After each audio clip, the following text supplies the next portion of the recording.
we got us. We got us a new PvP lobby.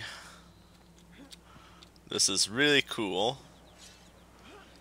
And I've already explored all of it. But yeah, back at that waypoint where we just were is a portal to Lion's Arch, apparently. Over here is just sort of an area, but it isn't exactly bad. It's pretty nice. We have the Wall of Champions. I haven't actually inspected this. You can see the names of winners, basically. I actually don't know what this is. Anyway. It's pretty cool. I think supposedly monthly champions end up on these. It would basically be monthly teams. And teams would be made up of like 5 players basically. So yeah, that's pretty cool. This would basically be here to show us plebs up who's boss of who did exceedingly well. Then over here is basically the area players would go for like their bank or whatever. But there's no crafting here. No crafting at all. I don't know what this statue is of. That's pretty cool. I like the little water running out of it. Pretty nice. Yeah, we got us a bank.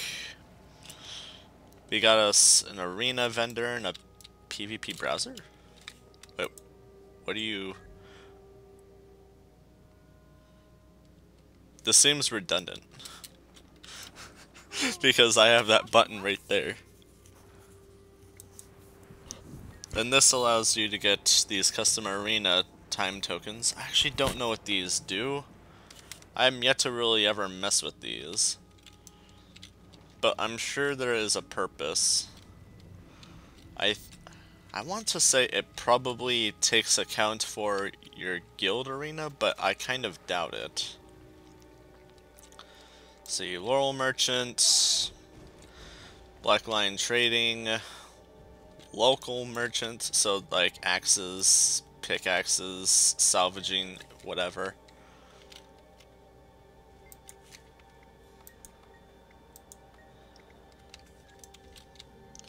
Then these are the league vendors. So say you join into a PvP league, do like really good or something, and get yourself a ton of ascended shards of glory. You can basically get yourself some ascended gear that way.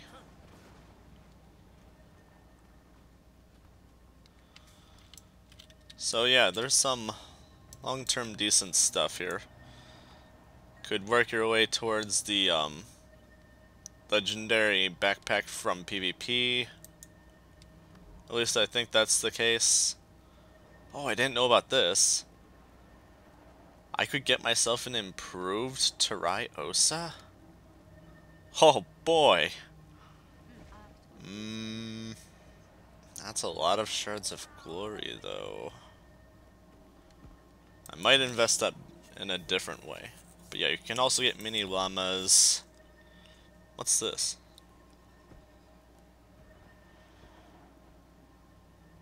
Mascor. Gift of skirmishing. No idea. But apparently I could get this if I wanted it. Whatever it's for. So yeah, there's a number of things here that even I'm not quite too sure of. Now, I'm pretty sure a lot of this has been here, but I just haven't personally gone through it. I think there might be a couple new things. I don't think I've actually seen this armor. I'll look into it another time, but that's interesting. But yeah, you've also likely noticed that there is like updrafts here and such. That'd be like your way of like getting through and about in between some of these places. And when I say places, I mean like islands. Like this is like the combat and siege practice area, where you can practice on the different armor types of survivability, I guess, or accounts of that type when it comes to what they would be typically capable of as opponents. At least I think that's what this is supposed to represent.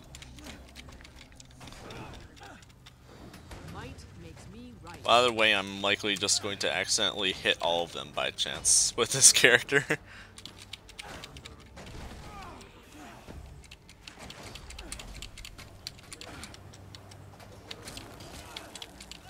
Not sure if they have different defenses or what. I think that's supposed to be the way to describe this, but I don't really know. And quite frankly, I can only kill so fast even with a power build. But yeah, I'm pretty sure they moved the cat from previously to up there. The blind kitty.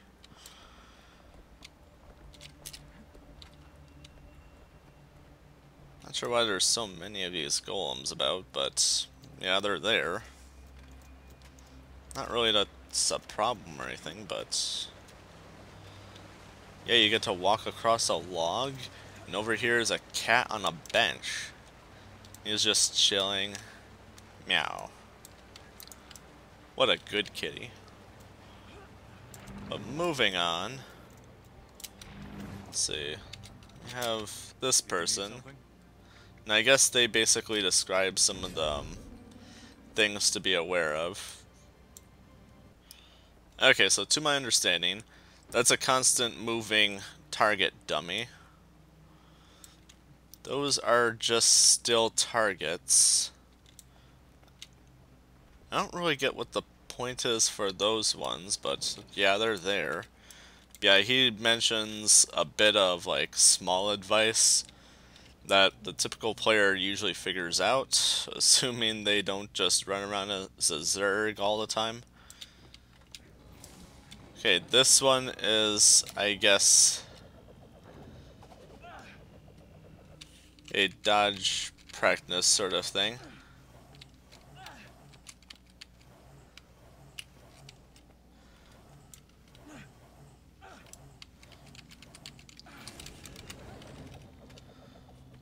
I already know how to do that kind of thing, so that's not really a challenge. These would be like little class training combat bits where you would test yourself against what each class would be as a basic.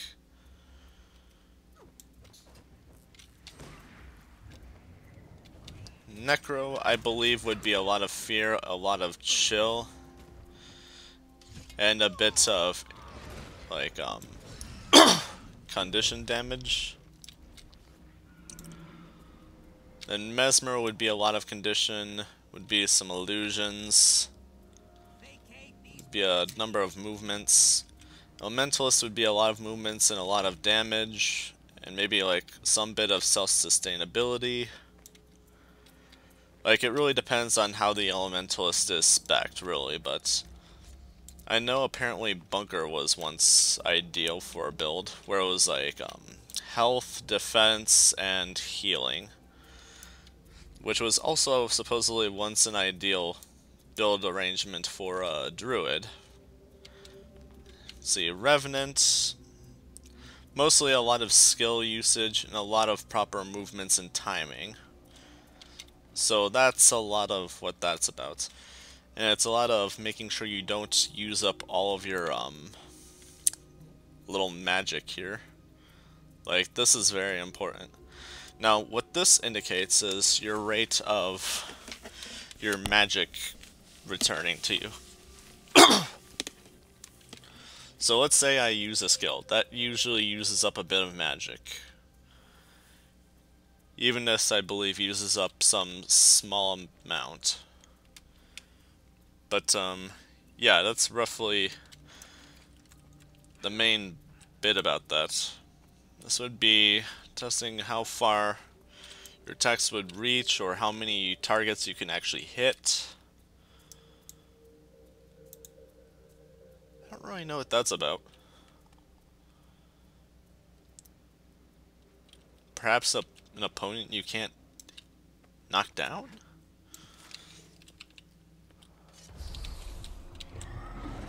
Behold, dragon and hero together. Oh, that's probably like CC training or something. With you being unable to like push back or anything. So I guess that's whatever. Over here we have a few more classes. We have Thief, which excels in power and condition damages. Like, it depends on which weapons they use, but ideally it's like one or the other, to my understanding. Their traps can be a handful, but their regular, like, attacks can be equally as damaging. Ranger, ideally, would be mostly a power, I believe. Especially if you use longbow, is what I've heard. In which case, like, use that, and I think someone suggested using the bristleback, in which case it would be a lot of damage to take someone down in a short amount of time, like the regular attack of the bristleback and the 2 skill of the ranger, they were saying. And yeah, they were saying to me that that was like enough to kill most players. Over here we got the warrior. Now personally I haven't spent too much time on the warrior, but yeah, he's there. I think someone once told me the longbow is becoming meta for them. Exactly how that works, I'm not too sure. But, yeah. He's a warrior. He's a tough guy. And as I recall, he has a lot of, skills that do, like, momentary self-sustaining. So unless you can do a ton of damage and really mess with him, he's gonna live quite well. If he's built properly. But also, like, for newer players, warrior is gonna be, like, the easiest class for you to pick up on. Okay, so this is the class I started off with, Guardian. Guardian is a lot of defenses. It is a lot of defense, heal, and a bit of condition smiting and blocks. That is most of what I can really tell you about Guardian. Besides that, it does have a lot of offensive potential, but more notably that stands out is its defensive potential, in my opinion. But yeah, let's move on. Over here we have a bit of a siege training area. A training for using the Trebuchets. Now let me sort of demonstrate how this works. So 1 and 3 turns it left or right, and then our 2 skill here does a bit of like a charge thing, and then we have to basically try to hit that in this case scenario. We have to figure out how much charge it takes to actually hit it. Now, I know for a fact it was a short amount of charge, so I hit that pretty quickly for this case scenario. And someone would happen to have changed this backwards because they think they're funny. But let me tell ya, this can take a long time to turn around.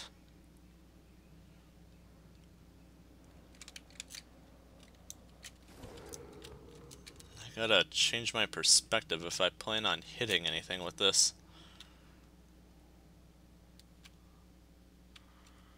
I think that's about... maybe there. Yeah, that looks about lined up. Let's do about a half a shot. It's usually a great place to start if you have absolutely no idea. Since we went past it, let's do an under half shot. And that hit. And I think ideally we would want to do an over half shot with this trebuchet here to hit that island. I think it would actually probably be like a 70 to 80% shot. At least that's what my guess is. And you probably noticed this over here when I was going over the trebuchets. So in certain PvP maps, you have to, for like better point score, it's best to go after your enemy's lord. And that just gives you a ton of points. So if it was like a close game, that would definitely finish it for you. If it was a moderate game, this where you were still kind of head to head, neck to neck, this would probably finish it for you. But a lot of what it takes is a bit of self-sustaining and also not just lasting long enough, but killing most of these enemies and then surviving well enough to finish off the enemy lord. And that's what I would say is majority of the challenge, really. Now in this case scenario, I know for a fact I'm not set for this.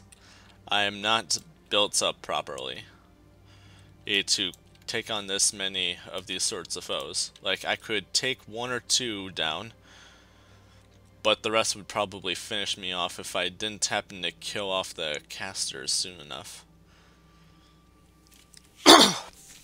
Like, to my experience, the soldiers survive better than the casters, but the casters deal more damage.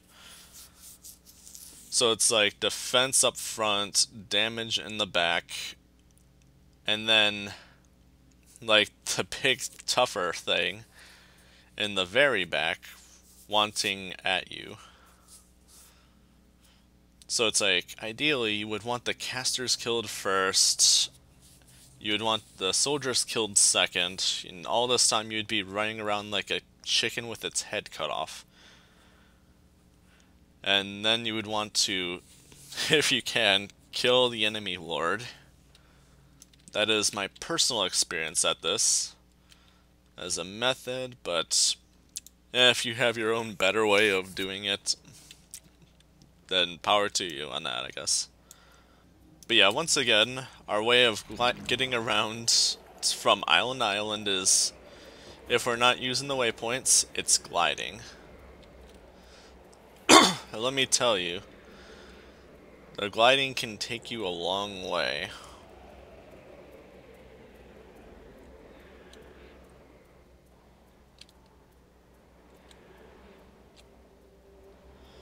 And over here is the Brawler Pit.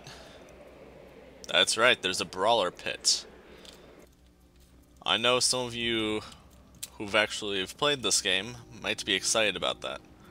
It's basically a pit of people fighting each other constantly.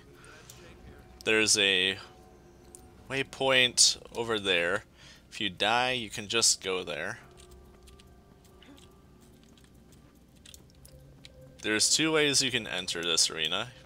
You can either jump down or you can go through here.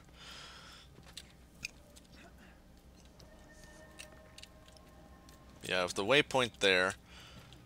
Honestly, I would recommend, if you have a glider and that, just jump down. If you take the actual gate, you'll be like right around there going that way. And that's just asking for trouble to go off a ledge, if you aren't very careful. So like, let me sort of demonstrate this. Assuming my phone will shut up. Might makes me right.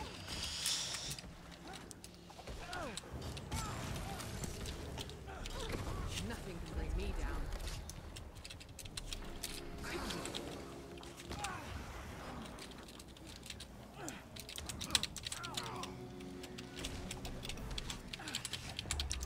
But yeah, you've seen that.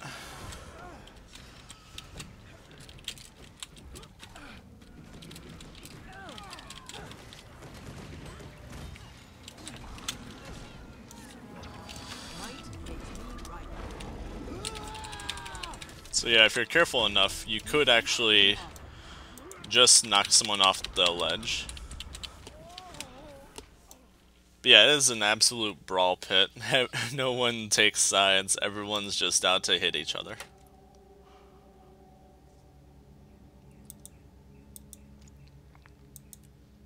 And some of you are probably noticing this area over here.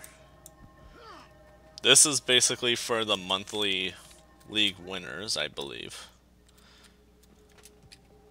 So the people who show up other people with skills. For the most part, that's most of what there is to show you, but there is one other thing in all of this place.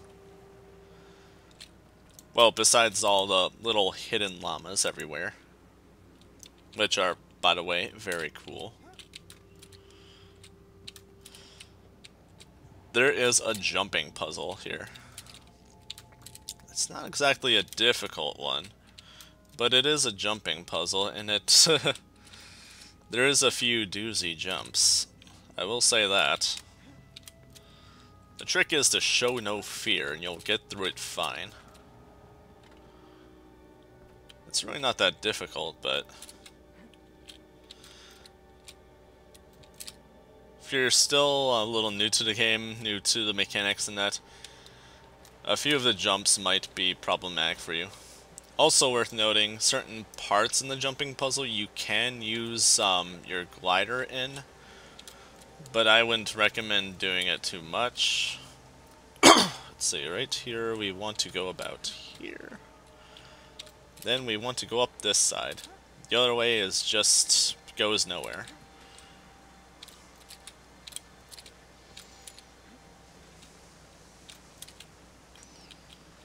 Then from here, we want to go over here. Then we want to go back over here and not fall down like I just did. Whoops. So, go. Well, I'm in a pickle.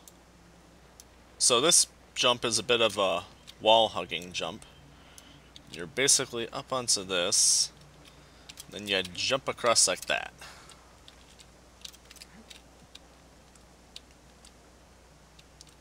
I must say, I am quite not used to playing as a Norn. It's confusing me a bit.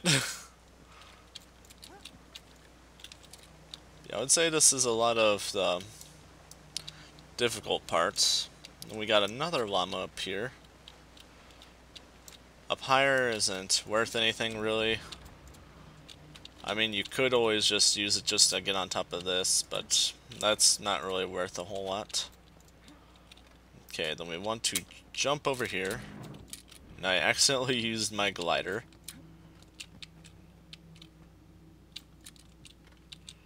Then we gotta do a careful jump around these sides like so.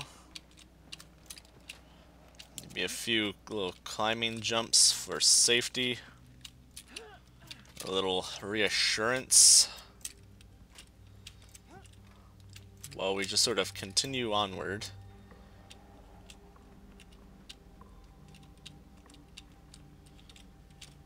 Might be a little difficult to see in certain parts, but as long as you're sure you're not going off a ledge, that's perfectly fine.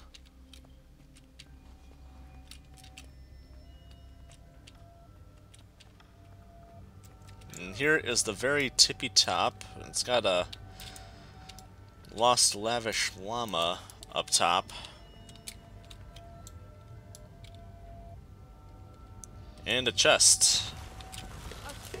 With loot. I don't know if there is some sort of rare chance for something neat, but that will probably take me some time to figure out. But yeah, you've probably noticed my shoulder piece here. This is the faux fire mantle. Got it from the gem store. There was also the faux fire wraps for the arms, but I opted not to use those for this character. from the jumping puzzle, I decided I was just gonna glide to over here for wrapping up this video. Not really much for me else to talk about, but yeah, up there's that cool kids corner that I mentioned about. There is physically no other way to get up there. I don't know what those are about.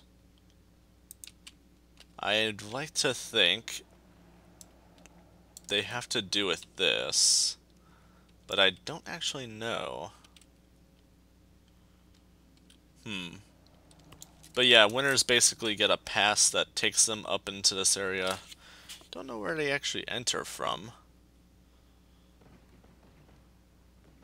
I don't know why they also need a Sanctum Sprint from there, but I guess that's a little whatever.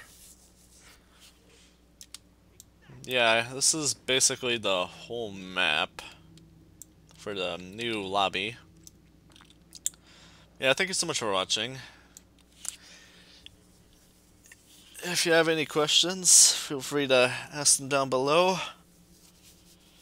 And yeah, this is 41 Solstice 25, Winter Solstice 8, and actually,